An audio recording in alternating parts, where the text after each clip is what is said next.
नमस्कार. माझ्या सगळ्या गोडताईंचं मैत्रिणीचं अगदी मनपूर्वक स्वागत. सगळ्याजणी कशा आहात? मजेत ना? मजेतच असायला हवेत. चला, तर बऱ्याच ताईच्या कमेंट होत्या की ताई जो वॉलपेपर असतो ना तो आणा, म्हणजे तो चांगला दिसतो किचनमध्ये, किचन पण फ्रेश दिसतं. तर पहिल्यांदा होता माझ्याकडे, पण ना आता तो खराब झाला, मी काढून टाकला होता. आता तुम्हाला दाखवते मी रॅक ना फक्त 2 वॉलपेपर लावून एवढी सुंदर बनवणार आहे. तसं तर भिंत तर तुम्ही म्हणतात भिंतीवर खरड आली, आणि इकडं काय दाखवते तर भिंतीला पण मी लावणार आहे. कारण पहिल्यानं लावलं होतं तर ते खराब झालं, आणि आता त्याचं वळखण पडलं. ते वळखण जायला काही नावच घेत नाही.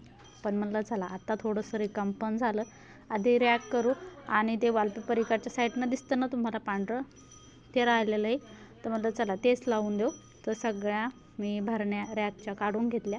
छोटीशी रॅक आहे. मी ही रॅक ना इथे फळ्या वगैरे होतं त्याचं घरासमोर एक काका आहे त्यांच्याकडून बनवून घेतली होती. मस्त बनवली त्यांनी, छोटीशी एकदम. तिथे बसते किचनपाशी तेवढीच बनवली होती. मी थोडासा रंग वगैरे दिला तिला, पण तो एवढा काही खास दिसेना. बरेच दिवस झाले दिलेले, 2 वर्ष झाले. महालक्ष्मीचा होता तो. तर आता मी बाहेर काढून आणली ती.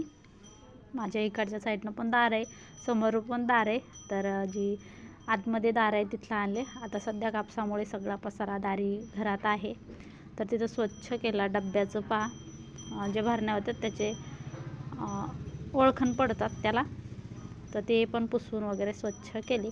घासले वगैरे नाही, सध्या आत्ताच घासलेलं आहे, त्यामुळे घासायची काही गरज नाही पडली. तर हे बघा, हे वॉलपेपर आहे.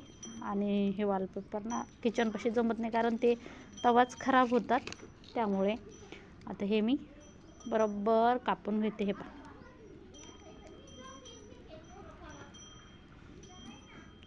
अशा पद्धतीने कापून घेतले ना म्हणजे एकसारखं येईल मला असं वाटतं, कारण माप वगैरे मी जास्त घेतलं नाही. हे पहा, सुंदर दिसायला एवढे खास आहेत, पण ना पाहायला म्हणजे देखील माल फसेव धंदा असं म्हणतात, तशी गोष्ट आहे. तर दोही बरोबर त्यामुळे कापून ते घेतलं मी. घेतलं ना मस्त छान चिकटपट्टी असते. अगदी भारी जे चिटकतं बरं ते. देवघराला पण पण लावून पाहिलं, पण ते जमतच नाही. हे कसं असतं, काय म्हणतात ते, आपण बल्ब पेपर असतो तो आकसतो. कशानं असा वाफ लागली, जाळ लागलं ते आकसत, त्यामुळे हे पण आकसतं. त्यामुळे म्हणलं चला आपण याला बाजूला लावू, कारण याला पाणी किंवा जाळ वाफ काहीच नाही लागला. त्यामुळे म्हटलं रॅकला लावून घेऊ. तर हे पहा, मी कापून घेतलं.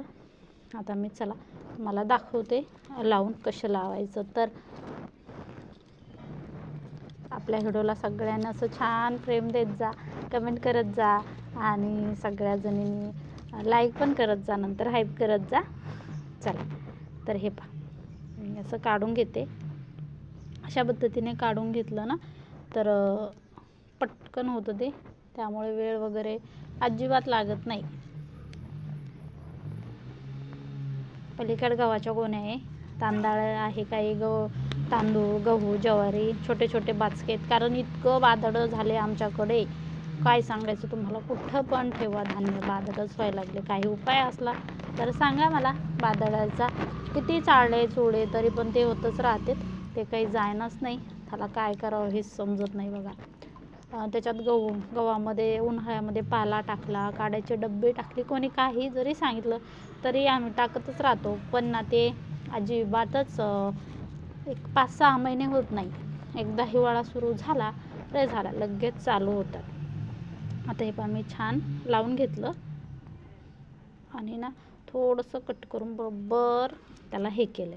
हे पहा, एवढं सुरेख दिसतं ना, छान वाटतं. थोडंसं जरी आपलं वेगळं काहीतरी केलं की ते भारीच वाटतं.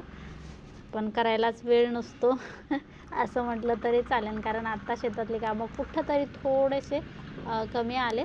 जेव्हा शेतातले कामं चालू असतात तेव्हा अजिबातच वेळ नसतो. चला, इकडच्या बाजूने पण मी कापून घेते. आवडलं तर पहा, तुम्ही पण नक्कीच ट्राय करा.